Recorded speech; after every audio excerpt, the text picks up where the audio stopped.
Novamente aqui com vocês, professora Liliane Guimarães, do IFTL Campus Palmas, vamos dar continuidade ao aprendizado do Revit.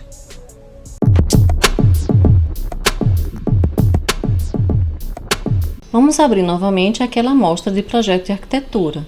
Caso você não tenha este arquivo aqui, você deve vir em abrir, na pasta do sistema C, arquivo de programas, Autodesk, Revit 2020, Samples. O arquivo é esse aqui, RAC Basic Sample Project.rvt.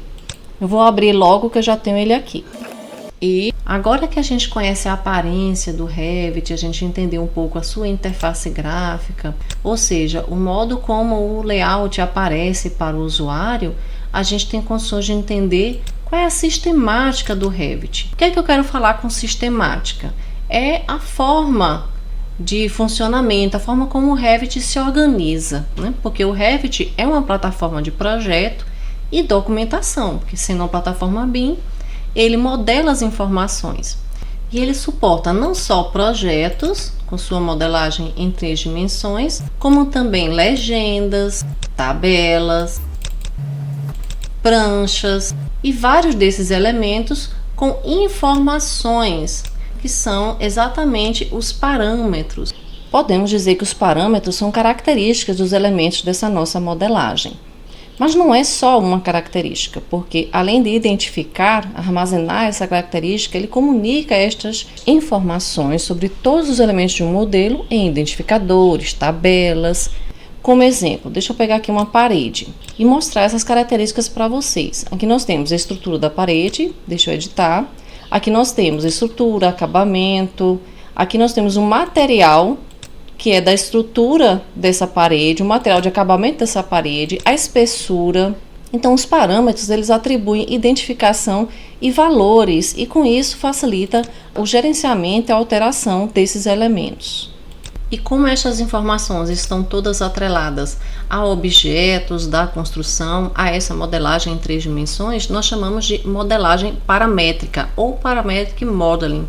Também podemos chamar de parametrização, que é esse conceito do BIM, né, que o Revit também utiliza, sobre o manejo de parâmetros. É o que se refere à relação entre os elementos de um projeto. E é isso que permite a coordenação e o gerenciamento de alterações. Dessa forma, eu tenho como modificar objetos aqui no elemento em 3 dimensões e automaticamente ele já é gerenciado em todas as outras informações do nosso projeto, né? Como as plantas, como tabelas de quantitativos, que são representações deste mesmo modelo em 3 dimensões. Deixa eu mostrar aqui para vocês um exemplo. Se eu tenho aqui esta janela, quando eu clico nessa janela, mostra aqui as propriedades, single window, janela simples, e aqui eu tenho alguns parâmetros. Um dos parâmetros é a largura, 1500 milímetros. Eu vou colocar apenas 1000 milímetros.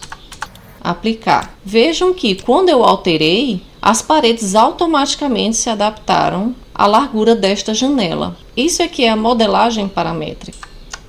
É por isso que a lógica do Revit é diferente da lógica do AutoCAD, por exemplo. O AutoCAD trabalha com construções geométricas, já o Revit não. Então, se não são construções geométricas, o que são os elementos do Revit? Bom, dependendo da natureza, o Revit divide seus elementos em 3 grandes grupos: elementos do modelo, elementos de dados e elementos da vista. Elementos do modelo representam a geometria real, 3D de uma construção.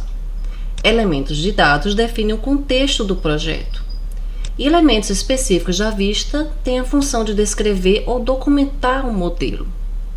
Os elementos do modelo eles servem como sendo o que a gente chamava de desenhos projetivos, né? Ele realmente é a projeção de um objeto real.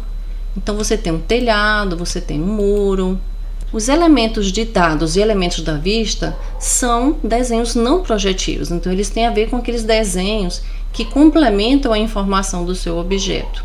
Vamos ver alguns exemplos para entender melhor. Os elementos do modelo, eles podem ser hospedeiros ou componentes.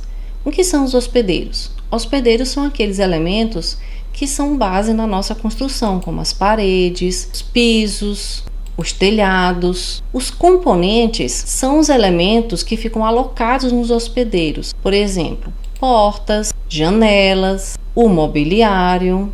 Os elementos de dados nós podemos exemplificar com alguns elementos de referência no nosso projeto. Deixa eu abrir aqui uma elevação para mostrar para você. Os níveis são exemplos de elementos de dados, pois eles são referências para as nossas plantas. Os eixos, alguns planos de referência que a gente vai entender ainda o que é. Já os elementos da vista, eles podem ser de dois tipos: elementos de anotação e elementos de detalhes. Elementos de anotação a gente pode exemplificar com as cotas, os símbolos, identificadores, como por exemplo o nome dos ambientes. Esses são elementos de anotação. Elementos de detalhe, a gente pode exemplificar com linhas de detalhe, região preenchida. Aí você pode até estranhar, linhas? Mas você não disse que o Revit não faz construções geométricas? Não, na verdade o Revit ele tem uma categoria para tudo, né? Todos os elementos têm informações e ele tem também alguns elementos que são só para representação. Em resumo, esta é a classificação geral dos elementos do Revit por natureza. Elementos do modelo, elementos de dados e elementos da vista. Os do modelo podem ser hospedeiros ou componentes, né, como as paredes, os componentes como as portas, os elementos de dados, que podem ser exemplificados como níveis, eixos, os elementos da vista, que podem ser elementos de anotação, elementos de detalhe. E como exemplo, nós temos cotas, símbolos, linhas de detalhe. Esta classificação final dos elementos resulta em categorias. Parede é uma categoria, piso é categoria, eixos é uma categoria, cotas é uma categoria. E aí nós chegamos a conceitos importantíssimos no Revit. O conceito de categoria, família, tipo e instância. Na realidade, no site do Revit, ele define elementos como famílias. Cada família pertence a uma categoria. Esta classificação que a gente vê aqui é quase uma ordem de grandeza, né? As categorias podem possuir diversas famílias, as famílias podem ter diversos tipos e os tipos têm as suas instâncias. Como sempre, vamos ver aqui na prática que é mais fácil, né, gente? Então, categoria é uma natureza. Categoria é a natureza do elemento, ou podemos dizer natureza da família, né? Por exemplo, paredes. Então, parede, janela, cada uma é uma categoria. As famílias é um conjunto dentro dessa categoria. Deixa eu mostrar aqui como exemplo das paredes. Aqui a gente tem parede básica, parede cortina e parede empilhada. Cada linha cinza dessa aqui é uma família. A família, portanto, é um grupo de elementos com um conjunto de parâmetros comuns. Por exemplo, paredes nós vamos ter como parâmetro a espessura da parede, o revestimento, a estrutura interna, o acabamento. A janela a gente vai ter, por exemplo, peitoril. Peitoril é um parâmetro que a gente não tem em paredes. E o que são os tipos? Tipos é um conjunto dentro de uma família. Então, se eu tenho aqui aquela parede que eu tinha mostrado para vocês, e cada linha cinza dessa aqui é uma família, então essa aqui é uma parede básica, vê que a gente tem vários tipos de paredes básicas, né? Aqui, exterior, interior, fundação, entre outras. Dentro de parede cortina a gente tem um tipo aqui, ó, e dentro de parede empilhada a gente tem um tipo também. Outro exemplo aqui, vamos ver de mobiliário. Então, nós temos aqui, ó, essa mesa, table. A gente tem aqui diversas famílias. Dentro da família sofá, estão vendo aqui, existem dois tipos. E o que é a estância? A estância é a unidade do elemento que a gente tem aqui, existente no projeto. Então, eu tenho duas instâncias, essa e essa instância, desse tipo aqui, de 1,80 m por 90 m, dessa família de mesa de jantar, na categoria mobiliário. Tem alguns parâmetros que eles são definidos por tipo e alguns parâmetros que são definidos por instância. Aqui, ó, nessa mesa de jantar eu tenho uma de 1,80 m por 90 m, eu não tenho outro tipo aqui, e também aqui não me é apresentada a possibilidade de mudar individualmente esta mesa em relação à outra. Então, este aqui é uma mesa que tem um parâmetro de tipo, né? Essa dimensão aqui, que é a largura e comprimento da mesa, 1,80 por 90, é deste tipo. O que é que eu poderia fazer? Duplicar o tipo, criar um outro.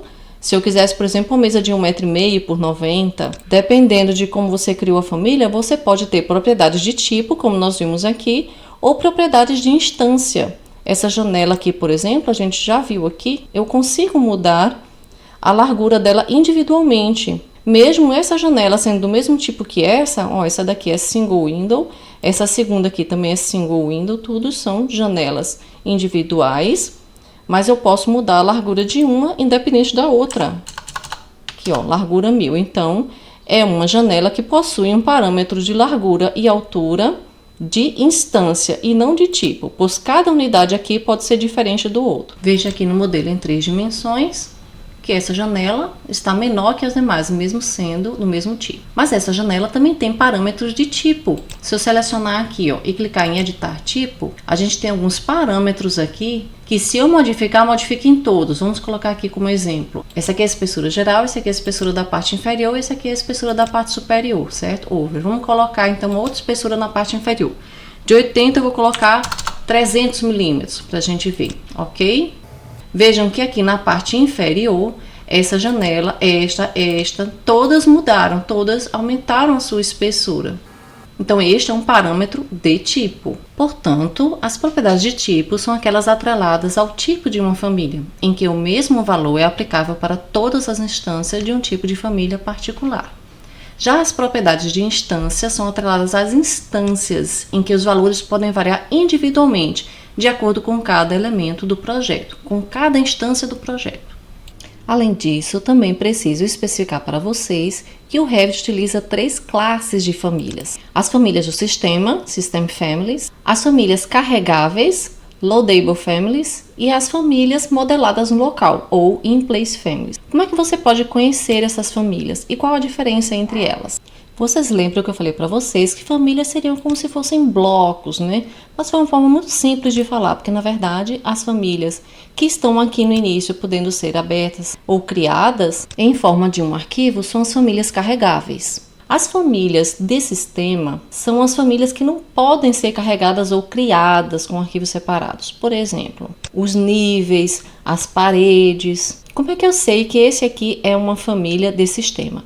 Quando eu seleciono aquele objeto e eu venho aqui em editar tipo, ele já identifica aqui em cima, família do sistema. Famílias carregáveis são aquelas que são feitas a partir de um template. Por exemplo, os componentes como mobiliário, janelas.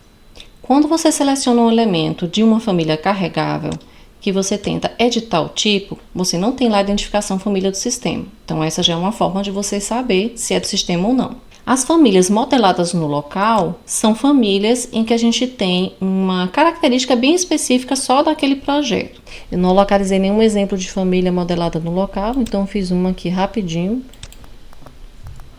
Então fiz aqui rapidinho só para mostrar para vocês que quando a gente clica numa família que foi modelada no local e a gente clica em editar tipo, a gente não tem nenhuma identificação aqui, apesar de eu ter atribuído um nome a esta família quando eu modelei no local.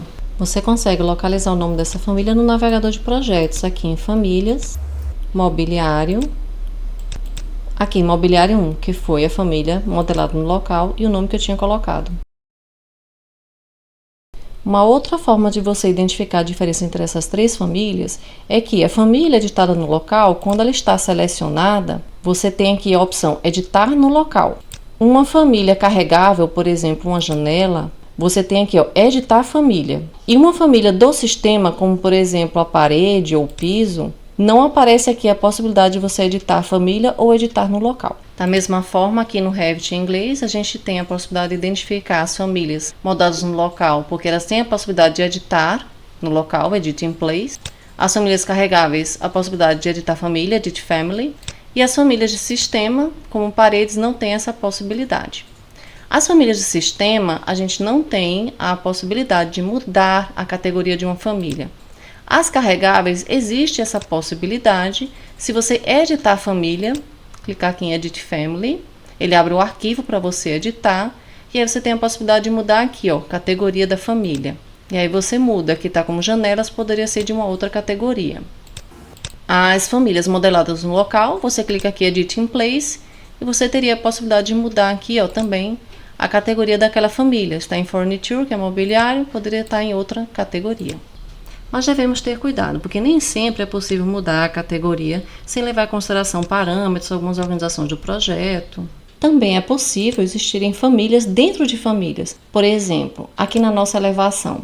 Nesses níveis, se eu clicar aqui em editar tipo, aqui nós temos o símbolo Level Head, ou seja, extremidade do nível do tipo círculo. Se a gente procurar aqui no nosso navegador de projetos dentro de famílias, símbolos é uma categoria de anotação. Então a gente vai ter aqui, ó, M Level Head.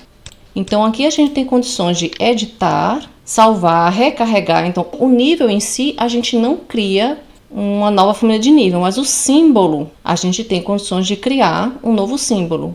E com isso a gente poderia aqui duplicar esse tipo, existe aqui o de 8 milímetros, né? Eu poderia duplicar e criar um outro de um outro formato, né? Sem ser círculo, com outra dimensão, chamar de outro nome. Então, família de sistema eu posso duplicar, fazer outras mudanças ou mudar alguns outros elementos, e tem famílias que estão dentro dessas famílias também. Bom, espero que vocês não estejam cansados de tantos conceitos diferentes, tanta coisa nova. Mas é assim mesmo, quando a gente está começando um programa novo, ainda mais com uma metodologia nova como o BIM, a gente tem que ter essa base para poder ter o entendimento e dar continuidade aos trabalhos. Vamos parar por aqui e até a próxima!